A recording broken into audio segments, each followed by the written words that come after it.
আসসালামু আলাইকুম প্রিয় দর্শক।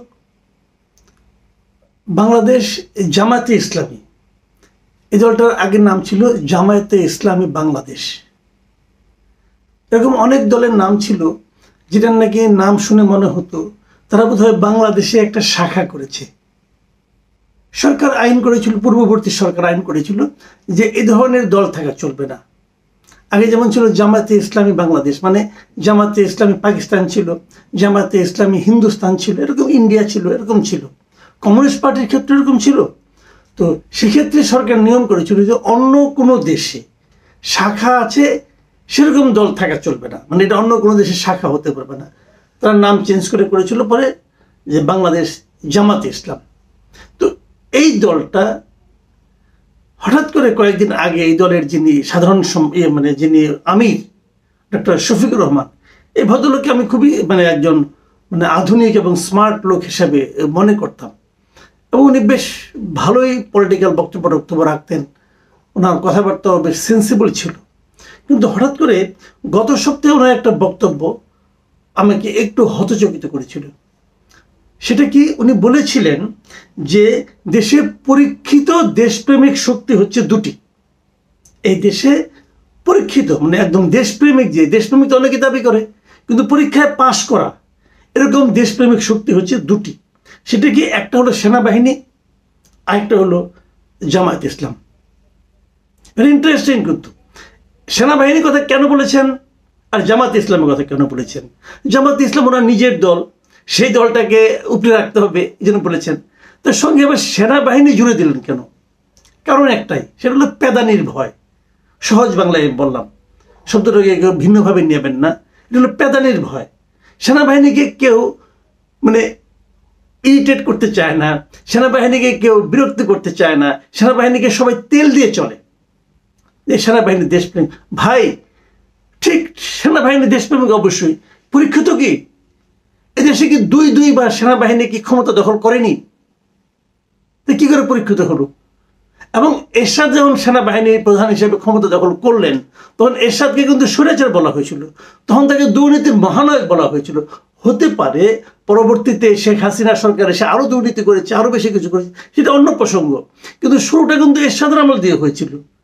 তো আপনি সেনাবাহিনী পরীক্ষিত দল আপনার দলটাকে সামনে রাখার জন্য সেনাবাহিনীকে জুড়ে দিচ্ছেন কেন? এটা হলো এক ধরনের, আমি মনে করি এক ধরনের হিপোক্রেসি।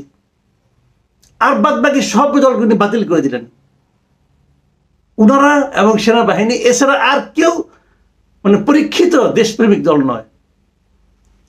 যাই হোক, ওনার মতো লোক, উনি খুবই একজন ধার্মিক লোক বলে মনে করি, ওনাকে শিক্ষিত লোক বলে মনে করি, এবং খুব পরিমিত কথাবার্তা বলতেন বলে মনে করতাম। কিন্তু এই বক্তব্যের পর আমার মনে কিন্তু দ্বিধা তৈরি হয়েছে যে উনি দেশপ্রেমিক দল কেবল সেনাবাহিনী এবং ওনাকে ছাড়া আর কাউকে মনে করেন না। ভাই, এত বড় দেশ, এতগুলি দল, সব বাতিল হয়ে গেল, আপনি পরীক্ষিত থাকলেন, এটা কেমন কথা? এরপর একটা কথা আমি বলি, ওই সময়ে তার কয়েকদিন পরে রিজভী আহমেদ, বিএনপির নেতা, সিনিয়র যুগ্ম মহাসচিব, উনি একটা অনেক বড় কথা কিন্তু বলেছেন। সেটা জামায়াতকে উদ্দেশ্য করে বলেছেন। সেটা উনি বলেছেন যে ৭১-এ আপনাদের ভূমিকাটা কি ছিল? আপনারা তো দেশপ্রেমিক। দেশটা কি ভাই? দেশটা কি মাটি? দেশটা কি ভূমি, গাছপালা? এটাই দেশ নাকি দেশের মানুষগুলিও দেশের পার্ট, তাই না? দেশের মানুষদের নিয়েই তো দেশ। তো ৭১-এ আমাদের দেশে যে ধ্বংসযজ্ঞ চলেছিল, ৭১-এ আমাদের দেশে যে পাকিস্তানি বাহিনীতে নির্মম অত্যাচার করেছে, বাড়িঘর জ্বালিয়ে দিয়েছে, মানুষকে হত্যা করেছে, আমাদের দেশের নারীদের নিয়ে ধর্ষণ করেছে, তাদের ওখানে আটকে রেখে ধর্ষণ করেছে দিনের পর দিন। যে এই যে এত বড় অপরাধ, মানবতার বিরুদ্ধে অপরাধ, এই অপরাধের কোনো সীমা হয়? তো সেই অপরাধ যখন চলে তখন আমার দেশের সমস্ত মানুষ মুক্তিযুদ্ধে লিপ্ত হয়েছে। সেই সময়ে এই জামাতের ভূমিকাটা কি ছিল? তারা কি মুক্তিযুদ্ধ করেছিল? এই কথাটা রিজভী আহমেদ করেছেন। তিনি প্রশ্ন করেছেন যে আপনারা কোন সেক্টরে যুদ্ধ করেছেন, আপনারা কোন সেক্টর কমান্ডারের অধীনে যুদ্ধ করেছেন? আপনারা তো দেশপ্রেমিক। তো দেশটা তো ভাই হঠাৎ করে আজকে তৈরি হয় নাই, তাই না? আমাদের দেশটা ৭১ মুক্তিযুদ্ধের মাধ্যমে স্বাধীন হয়েছে। তো সেই সময়ে আপনার দল কোন সেক্টরে যুদ্ধ করেছেন বলেন? আপনার দেশপ্রেমের কি নমুনা আপনি তখন দেখিয়েছেন বলুন? কোনো জবাব আছে? কোনো জবাব নেই। এখন হয়তো আপনি বলবেন যে না, ওই সময় আমরা তো ছিলাম না। তো আপনি দল তো ছিল, আপনার দলের নেতারা তো ছিল, তো ওই সময় আপনি তো বলবেন যে না, দল তো আমরা না, দল তো যখন যারা নেতা ছিল তারা দলটাকে ভুলভাবে পরিচালিত করেছিল বলে আজকে আমরা তখন করতে পারি, বলতে পারেন। কিন্তু আমি বলে অসঙ্গত মনে করবো না, এবং এটাই মনে করি, আমি নিজেও তাই মনে করি যে ওই সময় জামাতের নেতৃত্বে যারা ছিলেন তারা ভুল করেছেন, তাদের সিদ্ধান্তটা ভুল ছিল, এবং সেই ভুল সিদ্ধান্তের কারণে তাদের ভূমিকাটা মুক্তিযুদ্ধে আমাদের দেশের সাধারণ মানুষের পক্ষে ছিল না।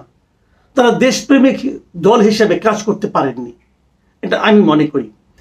আপনারা নিশ্চয়ই মনে করেন, এবং আমি বলতে শুনেছি বিগত আওয়ামী লীগ সরকার যখন এই আপনার যুদ্ধাপরাধের মামলাগুলি করছিল তখন জামাতের অনেক নেতাকে আমি বলতে শুনেছি, অনেকে বলেছেন যে আমরা এখন যারা নেতৃত্বে আছি তারা তো মুক্তিযুদ্ধের সময় তাদের জন্মও হয়নি, কাজে ওই কারণে আমরা কেন দায়ী হব, আমাদের দল কেন দায়ী হবে?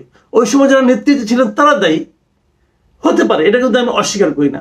যদি সেটাই সত্যি হয়, মানে অনেক সময় কিন্তু এমন হয় যে দলের নেতৃত্বে যারা থাকেন তারাই দলটাকে পরিচালনা করেন, এবং ওই দায়টা ভুলভাবে পরিচালনা করলে সেই দায়টা ওই নেতৃত্বের উপর মানে বর্তায়, দলের উপর বর্তায় না।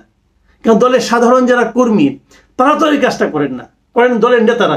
যেমনটি না গত 15 বছর আমার বিবেচনায় আওয়ামী লীগের উপর বর্তায় না, বর্তায় আওয়ামী লীগ যারা পরিচালনা করেছে তাদের উপর। আওয়ামী লীগ সারা দেশে দুর্নীতি করেছে বলা হচ্ছে, ব্যাপারটা এরকম নয়। আমি মনে করি যে এই জিনিসটা আওয়ামী লীগের যারা সেন্ট্রাল লিডার ছিলেন তারা করেছিল, জেলা পর্যায়ে যারা নেতৃবৃন্দ ছিলেন তারা করেছিল, এমনকি উপজেলা পর্যায়ে যারা নেতৃত্বে ছিলেন তারা হয়তো করেছিল, অথবা আওয়ামী লীগের নাম নিয়ে যারা দুর্নীতি করেছেন তারা অবশ্যই অপরাধী। তাদের সবার আপনি বিচার করেন, আমার কোনো সমস্যা নাই, সবার বিচার করেন।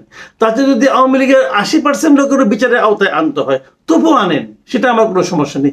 কিন্তু ঢালাও ভাবে আপনি কি দলটাকে বাতিল করে দিবেন? এই জায়গাটাতে আমার আপত্তি। ঠিক এই আপত্তির জায়গাটাতেই আবার দেখলাম যে গতকালকে আমাদের মানে এই মাত্র একদিন আগে আমাদের এই শফিকুর রহমান সাহেব আবার একটা কথা বললেন। উনি এবারে কি বললেন? উনি নাটোরে একটা জামায়াতের জেলা শাখায় আয়োজিত কর্মী সম্মেলনের প্রধান অতিথি ছিলেন। সেখানে উনি বলেছেন যে যারা ক্ষমতায় থাকতে তাণ্ডব চালিয়েছে তাদের আবার কিসের নির্বাচন? মানে যারা ক্ষমতা থাকতে তাণ্ডব চালাচ্ছে তারা নির্বাচন করতে পারবে না? তো ক্ষমতা থাকতে তো অনেকেই তাণ্ডব চালাইছে। 2001 সালে যখন বিএনপি ক্ষমতায় ছিল, জামাত সঙ্গে ছিল, তাণ্ডব চালায় নাই, তারা চালাইছে, তো নির্বাচন করতে পারবে না কোনো। এবং এই সিদ্ধান্তটা কে দেবে? তাণ্ডবের মাত্রাটা কে নির্ধারণ করবে? জনগণ নির্ধারণ করবে। আপনি একটা দলের আমির, আপনি নির্ধারণ করবেন না, সেই ক্ষমতা আপনাকে কেউ দেয়নি। আপনি আপনার দল নিয়ে কথা বলতে পারেন। আপনি অন্য দলকে যদি আপনি মনে করেন তাণ্ডব সৃষ্টিকারী, সেই দলের বিরুদ্ধে আপনি জনমত গড়ে তুলতে পারেন, সাধারণ মানুষকে প্রভাবিত করতে পারেন, কিন্তু আপনি সিদ্ধান্ত দিতে পারেন না। কিন্তু এখানে তো আপনি সিদ্ধান্ত দিয়ে দিচ্ছেন। এবং উনি কি বলেছেন? সম্প্রতি কথা উঠেছে আওয়ামী লীগ নির্বাচনে অংশ নিতে পারবে কিনা, কিন্তু নির্বাচন তো তাদের জন্য যারা মানুষকে সম্মান করেন, যারা দেশবাসীকে ভালোবাসেন, যাদের কাছে দেশের প্রতিটি ইঞ্চি জমি আমানত। এই বিশ্বাসী যারা বিশ্বাসী নয় তাদের কপালে নির্বাচন নাই। ভাইরে, এই কপাল নির্ধারণের দায়িত্ব আপনাকে দেওয়া হয় নাই। আপনি বলতে পারতেন যে তাদেরকে জনগণ ভোট দেবে না অথবা না দেওয়ার জন্য জনগণকে আহ্বান জানাচ্ছি, এটা বলতে পারতেন, কিন্তু তাদের কপালে নির্বাচনই নাই। এটা তো শফিকুর রহমান সাহেব আপনাকে বলার অধিকার কেউ দেয়নি, কেউ না, আপনি এটা পারেন না। তার মানে যদি আপনাদের এটা যদি সত্য হয়, তাহলে তখন যখন নাকি দাবি উঠেছিল আওয়ামী লীগ আমলে জামাতকে নিষিদ্ধ করতে হবে, তখন কিন্তু আমরা অনেকেই বলেছিলাম, আমি নিজেও বলেছিলাম যে জামাতকে নিষিদ্ধ করা যায় না। যদি কেউ দায়ী থাকে তার বিচার করেন। আমি এখনো এই একই কথা বলছি, একটা দলকে নিষিদ্ধ করা যায় না। যদি কেউ দায়ী থাকে তার বিচার করেন আপনি। এই দেশের বহু মানুষ এখন আওয়ামী লীগ করে। আমি একটা উদাহরণ প্রায়ই দিই, ওটা দিয়ে আমি আজকে শেষ করছি। যেমন ধরুন, আমরা প্রায়ই দেখি বাস চাপা পড়ে একজন ছাত্র অথবা স্টুডেন্ট মারা গেল, লোকজন যে দৌড়ে সে বাসটাকে ধরে ফেললো, আপনি কার বিচার করবেন? যিনি বাস চালিয়েছে চালক তারই তো বিচার করবেন, নাকি গাড়ির বিচার করবেন? বলুন কি করবেন আপনি? আপনি তো চালকের বিচার করবেন। কারণ এই বাস এর আগে ধরেন 10 বছর ধরে মানুষকে সার্ভিস দিয়েছে, যেহেতু দিয়েছে, বাসটা তো কোনো অপরাধী না, অপরাধী হলো যিনি বাসটা চালিয়েছেন। যিনি চালিয়েছেন তার ভুলের কারণে, তার বেপরোয়া আচরণের কারণে, তার চিন্তার অসাবধানতার কারণে মানুষ মারা গেছে, এবং আইনে এই চালকেরই বিচার হওয়ার কথা, তো সেই বিচারটা করুন। কিন্তু যদি আপনি বাসটা আগুন দিয়ে পুড়িয়ে দেন, তাহলে কি যার বিচারটা আপনি করলেন সেটা কি বিচার হলো? যে ছাত্র মারা গেছে সে ফেরত আসবে? আসবে না। ঠিক এই জায়গাটাতে আমার প্রশ্ন, আওয়ামী লীগের যত লোক অপরাধ করেছে, যত লোকের বিরুদ্ধে আপনি অপরাধের প্রমাণ পাবেন, বিচার করেন, বিচার আওতায় আনেন, সবাইকে আনেন। আওয়ামী লীগের বহু লোক আছে যারা নাকি ওই যে অপরাধী লোকগুলিকেও ঘৃণা করত, তো তাদেরকে কেন আপনি বিচার করবেন? তাদেরকে কেন আপনি নিষিদ্ধ করবেন? এটা পারেন না। ডক্টর শফিকুর রহমান সাহেবকে আমি বলবো, ভাই আপনার সেই পরিমিতি বোধ যে বক্তব্য আমি আগে দেখতাম, আমি সেই শফিকুর রহমানকে দেখতে চাই। হঠাৎ করে ক্ষমতায় চলে গেছেন ভেবে উন্মত্ত হয়ে যাবেন, এটা ঠিক হবে না ভাই। এটাতে মানুষ কিন্তু আপনাকে অন্যভাবে দেখবে। আমি একজন পরিশীলিত প্রজ্ঞাবান জাতীয় নেতাকে দেখতে চাই। প্রিয় দর্শক, এখন এই পর্যন্তই। আল্লাহ হাফেজ।